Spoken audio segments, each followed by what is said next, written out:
نمبر اوږده ابتدائیه مو وایم که عمران خان راځي سړیه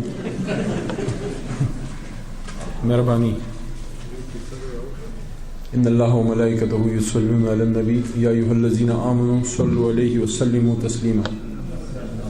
اللهم صل وسلم وبارك على سيدنا محمد رسول الله خاتم النبيين صلى الله عليه وآله وصحبه وسلم هو الله الذي لا إله إلا هو عالم الغيب والشهادة هو الرحمن الرحيم هو الله الذي لا إله إلا هو الملك القدوس السلام المؤمن المهيمن العزيز الجبار المتكبر سبحان الله عما يشركون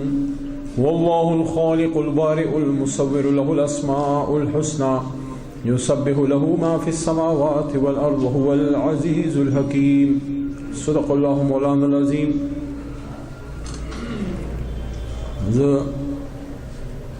رشید بھائی سره دغه ځای کې ناست نو هلته په دې غر د پاسه اول د رڼا داسې لږه لږه راخته نو ما ترې له تپوس وکړو ما چې دا څه دي نو ما ته ویل چې یاره دا خو میاشت ده دا میاشت زمان په مخامخ داسې راوخته دا یو ښه ساین دی میاشت چې ده نو دا زموږ د مسلمانانو په ژوند کې ډېر لوی اهمیت لري نو ما چې دې میاشت ته وکاته نو ما ته یو میاشت بله رایاده شوه چې کله نن نه ډېر کلونه مخکې په مدینه منوره کې د پیغمبر علیه السلام د والدې محترمې د قبر نه لږه فاصله کې مونږ قیام وکړو د هغې قبر د دعا لپاره او هلته هم د دې قبر په دې شا باندې داسې لرې یو میاشت راختلې وه قبر خواته خو زه ونه رسېدم ځکه چې پابندیم ده د سعودي حکومت او زه هغه وخت کې MNA وم د تېر حکومت قایم خبره ده نو ما مناسبه ونه ګڼله چې د ځان سره مقامي ملګري په خطره کې واچوم ځکه چې د هغې د قانون دا پابندي ده چې هغې څوک داسې نه پرېږدي داسې ځایونو ته نو موږ د دې غر په دې وخت کې دعا وکړه حضرت آمینه رضی الله تعالی عنه ته او هغه ټوله نقشه څنګه چې مولانا طارق جمیل صاحب بیانوي چې داسې د شپې روان وم او زه چې دی نو ابوبا مقام ته تلم ما د امني بیبي قبر ته دعا کول غوښتل زه ما ته چا لاره نه خوله یا هلته خلک ګرېدل بیا و یو ټرک والا خواله ورغلم هغه ټرک والا نه مې تپوس وکړو ما ته ویل ته څوک یې ما ورته زه طارق جمیل یم وایي کوم هغه کیسټ والا وایي ما ورته ویل چې ما ته وایي راځه وایي ځان سره یې بوتلم د شپې 12 بجې خواوشا وخو او هلته کې یو پټرول پمپ و هغې ته لاړو او هلته کې چې دی نو یو ګاډي والا یو حبشي هغه ته مو وایي حبشي رانه مخکې روانو او چې قبر خوا ته ورسېدو حبشي رانه وتښتېدو او مونږ د قبر خوا کې پاتې شوې دعا مو وکړه بیا په یو طریقه رالو بعینه همدغه شان زما سره زما د یو ملګري 2-3 سره شو چې د یخنۍ موسم و دسمبر او سخته یخني وه 12 بجې ټایم و مونږ میدان بدر ته لاړو په بدر کې په مسجد حریش کې لږ شان قیام وکړو چې کوم ځای کې پیغمبر علیه السلام د یو لوی جرنل و موږ صرف پیغمبر خو نه و یو لوی جرنل و یو استاد و یو پلار و هغه د ژوند هره پیشه موږ ته ښولې ده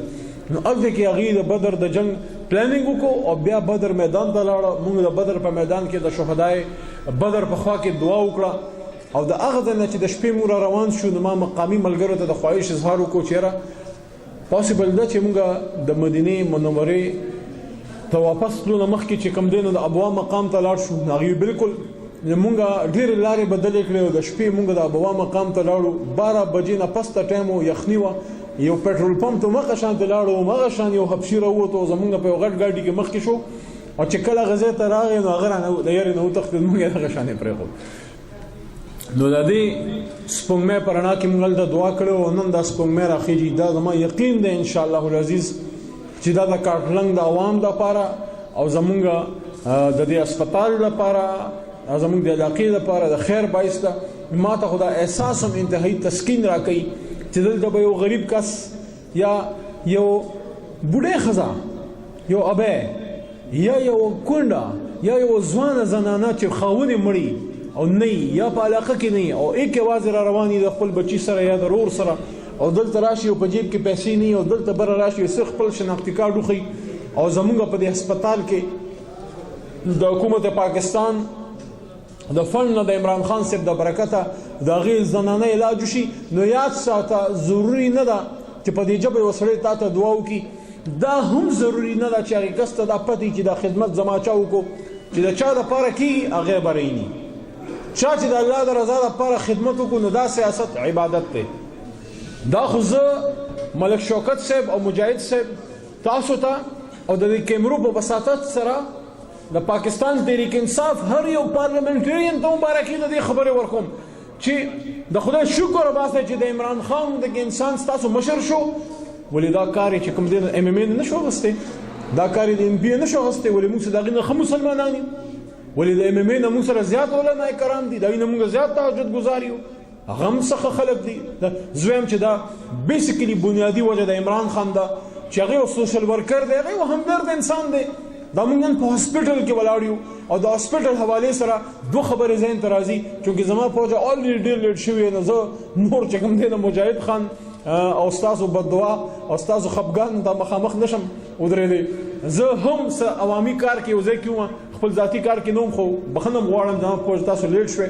نو زه د هسپتال خبره کوم د نن نه کم و بیش 18 سال مخکې یا 17 سال مخکې په شوکت خانم هسپتال کې د جمعې د مونځ اتفاق ماته وشو. په هغې ورځ باندې عمران خان په خپله هم تشریف راوړی او هغه ټایم د شوکت خان هم داسې نوې سموده مخکې جوړ شوی او هغه جومات هم نوې جوړېدو. د جمعې د مونځ چې مونږ کله وکړو زه د جومات نه راووتم نو بعضې خلک ولاړ وو، هغې عمران خان په خیرالي ته ولاړ وو ځکه چې بری پیشنټس په هسپتال کې پراته وو، فري علاج ورته کېده. نو هغې چونکې لاندې مونځ وکړو نو د هر یو کس دا خواهش و چې زه د کس سره لاس میلاو کړم یا زه سره نږدې شم، زه وګورم چېرې د چا پوجه زما مور یا خاص کر ماشومان هلته ټریټمنټ د کینسر کېږي. نو هغې خپل د تشکر هغه اظهار چې کوم دی د ملاقات په شکل کې یا د لاس میلاولو په شکل کې یا د اټوګراف اخیستو په شکل کې کول غوښتل. ما یې خلکو ته کاته هغه ټایم کې زما پړه کې یو احساس راغی چې یاره دا څومره یو عظیم انسان دی چې صرف د ده د خدمت پوجه خلک د ده معترف دي. دا هغه سړی و چې هغه دا خبره کړې وه چې کله خپله مور یې مړه کېده شوکت خانم، نو هغه په خپل کتاب کې دا لیکي چې زه د پاکستان یو مشهور شخصیت هم، د پیسې هم څه کمی نه و. کله چې زما مور ته د کینسر بیماري راله نو عمران خان وایي چې ما د پاکستان نه بهر امریکا یا UK ته بوتله، ټریټمنټ مې موله وکړو، خو چونکې د هغې ژوند کې نور ټایم نو الله زما نه واغسته، خو ما ځان سره دا عهد وکړو چې زه به د خپل ملک نور میندې یا نور زنانه چې دې تکلیف ته نه پرېږدم. زما خو وس کېدو زه عمران خان نو ما خپله مور لندن پورې بوتله، زما د وطن د یو عام سړي به دا وس نه وي. دا خبره نن عمران خان دا 28 کالو دی، د دې عمر خبره نه ده، دا تقریبا د 28-30 کالو د یو نوجوان د سوچ خبره ده چې د نن نه 18 کاله مخکې عمران خان دا سوچو چې زما مور خو په دې کینسر لاړه، خو چې زما د وطن نورې میندې لاړې نشي. هغه ټایم چې سیاست کې هم نه و، ینګ هلک بار پاتې کېدو، دا سوچ ول الله پاک ورکړو. نن د هغې سړي سوچ په یو بل شکل کې راغی چې کله صرف خپل وس یې ونیو هسپتال یې جوړ کړو، خو چې کله عمران خان په لاس کې اقتدار راغی نو د پاکستان هر هسپتال سرکاري او کریډیبل هسپتال نن شوکت خان هم دی. دا یو ډېر لوی نام دی. زما دا یقین دی چې په دې به هغه انتهایي خوشحاله هم موږ هم پرې خوشحاله یو. انشاءالله العزیز د کاکرنګ د عوام لپاره دا د تحریک انصاف په ډېرو تحفو کې یو تحفه ده چې په دې کې به انشاءالله د غریبانانو علاج کېږي. دا زمونږ MPA صاحب ډایرکټ چیرمین صاحب او مجاهد صاحب زمونږ MNA صاحب هم دی. زه ملګرو ته دا وایم چې د MNA نه زیات د ده تعارف په یو بل لیول هم دی چې دا زمونږ چیرمین دی، د پارلیمنټري افیر د قانه کمیټه چیرمین دی. پوره پارلیمنٹ چې دی هغه پارلماني امور چلوي. چې پارلیمنٹ نه وي نو جمهوریت به نه وي، او د پارلیمنٹ د منسټر د پاسه چې کوم چیرمین ناست وي هغه هر څه چک کوي، هغه دا سړی دی. موږ دته هلته هم جواب دیو. تاسو له الله تعالی ډېر ښه MNA او ډېر ښه MPA درکړی دی، د جرګو مشر دی. موږ سره یو نوجوان بل هم دی، نن هغه زموږ نه غیب دی، په موږ لږ د هلکانو خوی کوي، اکثر پکې کله نه کله ښکار لوځي. طفیل انجم خان یادوم، خو طفیل انجم ښه زبردست نوجوان، بهترین خدمتي. په دې خبره خو خوم چې دا دغه د 8م کال د سیاست خو دومره 1 روپۍ کرپشن الزام پې څوک نشي لګولی. پاک سړی، روغ سړی دی او الحمدلله د خپل علاقې خدمت کوي. موږ ستاسو د خدمت لپاره عمران خان منتخب کړي وو، رالیږلي وو. تاسو راله ووټ راکړو، تاسو ووټ نه راکړو نو عمران خان نه چې د هر څوک راغلی موږ یې نشو پاس کولی. نو اول احسان را باندې چې کوم دی ستاسو دی، د هغې نه پس د پارټۍ او د خان صاحب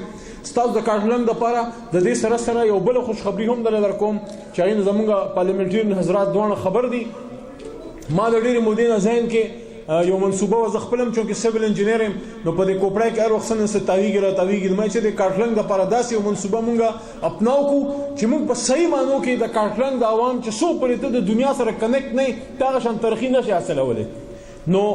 د وزیر اعلی خیبر پښتونخوا سره تقریبا کم و بیش کال مخکې ما یو خبر روانه کړې وه بیا پای کې څه پرمختګ وشو تیر یو دوه هفتې مخکې مردان ته هغوی تشریف راوړو امیر فرزند کاکا زمونږ ایم پی ایس اف دی هغه په د ځناورو هسپتالونو منظورول هغه اصل کار پې مونږ په چل ول کې وکړو چې وزیر اعلی صاحب اعلان وکړو ما ورته دا وویل چې مونږ له د سوات موټروی نه سوات ایکسپریس وی نه مونږ له چې کوم دی یوه لار ملکنډي روډ ته راکړه او بیا سیده پېښور ته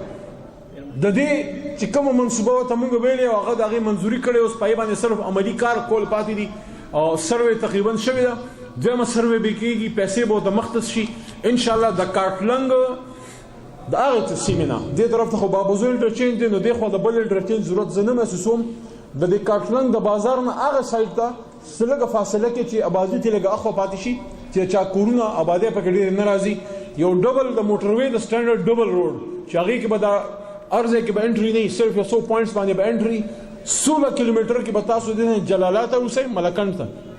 ملکنډ روډ ته 16 کیلومترز او د هغې نه پس به تقریبا د 48 نه باقي کټ کې تقریبا 24 کیلومتر به ستاسو اخوا پېښور ته نو تاسو به د کارټلنګ نه د دې ځای نه په دې روډ باندې د دې روډ هم انشاءالله منظوري ملک صاحب تاسو ته خو پته ده د دې منظوري هم شوې ده دا به ډبل شي داسې ده دي دا روډ به انشاءالله تاسو ته ډبل شي او هغه چې کنیکټ شي نو د کارټلنګ به د دې روډ نه تاسو سوات ایکسپریس وی ته کنیکټ شي نو انشاءالله العزیز د کارټلنګ دا خلک چې کوم دي اسلام آباد ته که ځای ودین 1 آور یو ګنټه کې دننه به تاسو په اسلام آباد بلو ایریا کې او چې پېښور ته ځئ نو دغې موټروی ته چې د ډبل روډ ته وخیږئ نو که سوات ایکسپریس وی ته داسې برز اخوا تللی شي د دې ځای نه په هغه روډ باندې ډایرکټ 400 انټرچینج نو انشاءالله تاسو به تقریبا په یوه ګنټه کې دننه د دې ځای نه د ګنټې نه په کم وخت کې په پېښور سوري پول کې ولاړې انشاءالله د دې سره به انشاءالله دا فایده وشي زما د علاقې ځمکې به قیمتي شي کم خلک چې د تعلیم لپاره یا د روزګار لپاره پېښور ته ځي هلته آبادي کوي نو چې په 40-45 منټ کې ته د کارټلنګ د بازار نه پېښور سوري پول ته رسېدی شي زما امید دا دی چې ډېر خلک به بیا نقل مکاني نه کوي ډېر خلک به دې ځای نه لوکل کې ځي 40-45 منټ یا یو ګنټه مزل د یوې غاړې یا د بلې غاړې هېڅ فرق نه پرې باسي د دې لارې بله فایده دا ده چې د سوات نه د چترال نه او د باجوړ نه او د کالام او د بونیر نه کم خلک راځي د یوې غاړې 40 کیلومتر بچت د بلې غاړې 40 کیلومتر بچت په یو ټریپ کې د سوات کس ته به انشاءالله 80 کیلومتر بچت چې کوم دی په دې لار باندې انشاءالله راځي دا تاسو دپاره بله تحفه ده دې علاقه کې زمونږ ایم این اے صاحب او یو ټایم کې مونږ او ملک صاحب په شریکه باندې ستاسو د ګیس یو افتتاح کړی وه د دې علاقې لپاره ایم این اے صاحب څه د پاسه 1 ارب روپو داسې 1 ارب روپو ګیس پروجیکټس ایم این اے صاحب راوړي دي 1 ارب 4 کروڑ روپے ما تیر کال راوړي دي تقریبا 80 کروڑ سموده مخکې او 27 کروڑ دې هفته کې ماته منظوري ملاوه شي 2 ارب د پاسه مونږ دغې علاقې له چې پکې د ملک شوکت صاحب دا پوره صوبایي حلقه راځي ورسره چې کوم دی او خو بیا زمونږ پی کې 55 راځي او دې خوا چې کوم دی نو میا خان سنګو سایډ ته مجاهد خان د ګیس پروجیکټس ټول راوړي دي دغه کې مونږ سموده مخکې افتتام کړی وه خو پایپ راتلو کې او فنډ راتلو کې لږ ټایم ولګي دا ټوله سیمه چې څومره ده زمونږ دې خوا زمونږ زرشاد خان ناست دی ستا ټول کونسل به دې خوا هم کور شي دې طرفونو ته هم انشاءالله د ګیس او د بجلۍ په مد کې ته دا ویل غواړم چې مونږ کله په لاس کې هېڅ هم نه نو دغه ځای کې مونږ باید زړو ملګرو ته به یاد وي چې مونږ یو زبردست یو ریلي شانې کړی و د غازي بابا فیډر مونږ منظور کړو انشاءالله د دې علاقې لپاره چې کوم دی یو ټرانسفارمر یو فیډر چې کوم دی هغه مجاهد خان دی او ملک صاحب دی زموږ ټولو په مشترکه کاوشونو باندې شوي دي نور هم کوو انشاءالله څومره فیډرې د بجلۍ چې څومره ټرانسفارمر یې اپګریډیشنز پکار دي انشاءالله ستاسو د پارلیمنټریانز مجاهد خان ملک صاحب توفیل به او انشاءالله زموږ به پکې کوو د بجلۍ د ګیس د روډونو د دې مسلو نه به انشاءالله او ورسره چې دا ډبل موټروي روډ جوړ شي او د هسپتال لا سیستم روان دی زما دا امید دی چې انشاءالله د کارټلنګ د عوام به الله تعالی ژوند کې بهتري راولي اوس صرف یو کار مونږ ته پاتې دی چې باندې زما مجاهد خان سره او دې سره به انشاءالله په دې باندې خبرې کوو کوشش به کوو چې مونږ دې